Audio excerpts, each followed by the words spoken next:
Hello, Jeff Zwarenkum. Welcome to Science Faith Connection, the segment of our show where we explore important scientific ideas and see how they relate to the truth of Christianity.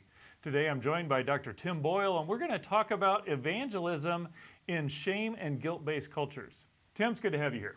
Glad to be here. So I know you have a physics background. You've had some experience living overseas as missions. Kind of give us a little bit of your background. Who are you and what are you interested in? Okay, well, I did have an undergraduate degree in physics, but during that time I also studied Japanese language at the Swiss Center in Hawaii for a year, and went on to grad school suspecting I was going to be a research scientist. But there's some various things that happened that ended up going to Japan as a missionary instead. I won't go into all the details, it's very complicated.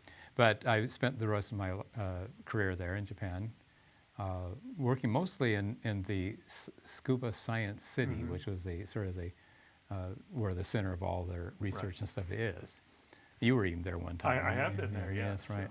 So you've lived in kind of the Western culture and in the Japanese culture. What are kind of the big distinctions between the two cultures?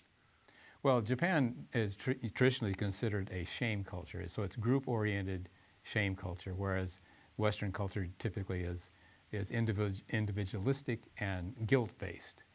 So what do you mean by guilt-based there? Well, the idea would be that there's a concept that there's something outside of you that judges you. In other words, God or whatever concept you're dealing with there. But typically we would think of God, an all-seeing God that you're going to be held accountable at some point. And this would be something that would prevent you from doing evil things or whatever. Okay. Whereas in a shame-based culture, that is pretty much lacking, but the group is so important, and you don't want to bring dishonor to the group.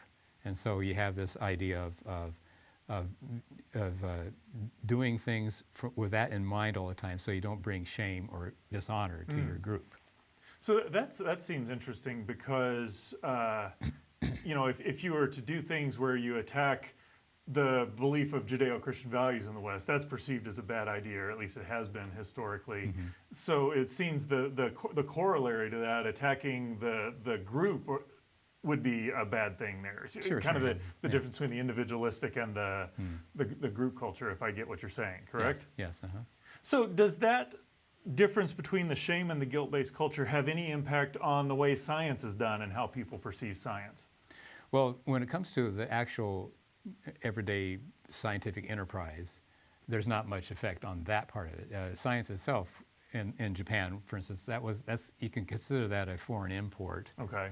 Basically, when they wanted to get caught up with the technology and the science of the West, they just wholesale imported it.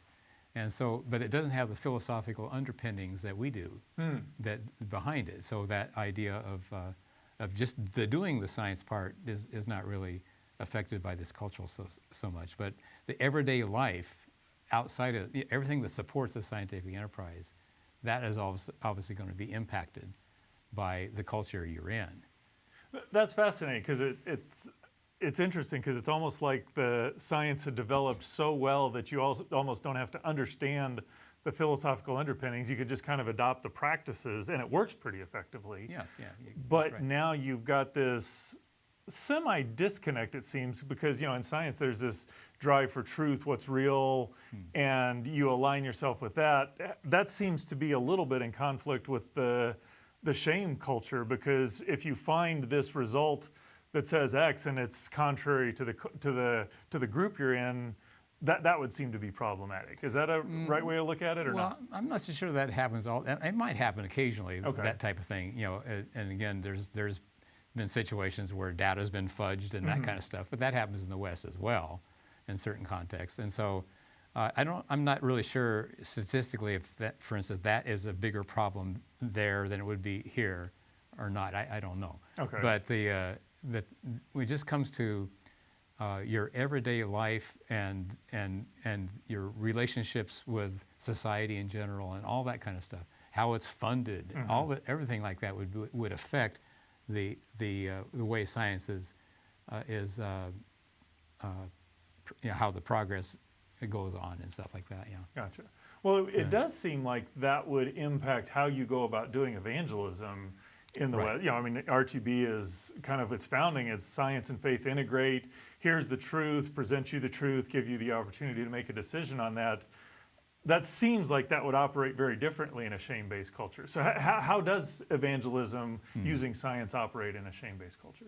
Well, presenting the facts and stuff, that part wouldn't be much of a difference. And for instance, in Japan, I would think that on average, the Japanese society is probably more scientifically literate than American society is. Okay.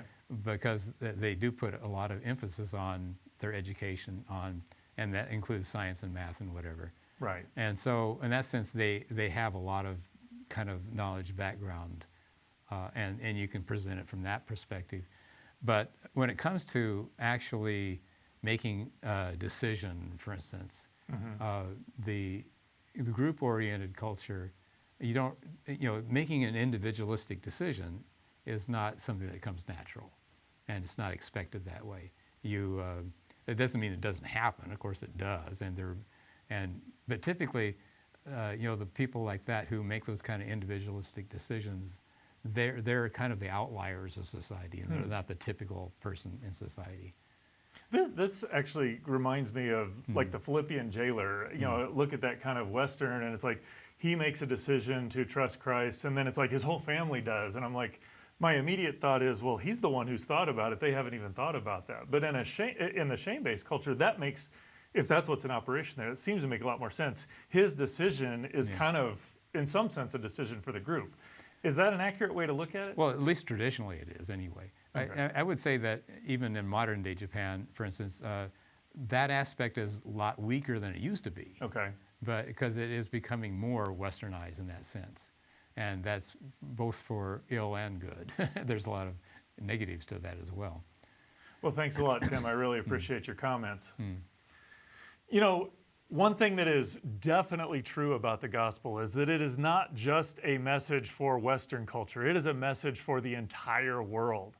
And the ways we go about presenting the gospel in different cultures are different. And what I love about being able to talk with Tim and get insight into the difference between a shame-based and a guilt-based culture is that it helps equip us to be able to share the gospel and recognize how people are going to respond so that we can share it in a more effective way. I'd encourage you to go to reasons.org and check out Tim Boyle's page on this. It'll give you some resources on shamed and guilt-based cultures as well as other things that will help equip you to be more prepared to share the gospel, not just in your culture, but in the ones that God puts you in contact with.